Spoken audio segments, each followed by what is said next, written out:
Bir stakanlik har doim o'xshab chiqadigan, sizni uyaltirib qo'ymaydigan keks retsepti bilan bo'lishaman. 3 ta tuxumga 1 stakan shakar solib yaxshilab mikserda ko'pirtirib olamiz.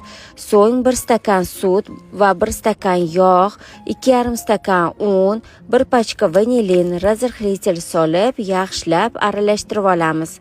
Massamizni yarmini alohida idishga solib 2 osh qoshiq kakao va 3 osh qoshiq sut solamiz. Yog'langan qolipga oq xamirimizni qo'yib, so'ng shokoladli xamirimizni qo'yamiz. Tugaguncha shunaqa usulda davom ettiramiz. Keksni qizigan duxovkaga 180 gradusga 15 minutga, keyin esa 150 gradusga 35 minutga qo'yib pishirib oldim. Ustidan esa shokoladni sut bilan aralashtirib, mikrovolnovkada eritib qo'yib chiqdim. Xohishingizga qarab bezatishingiz mumkin.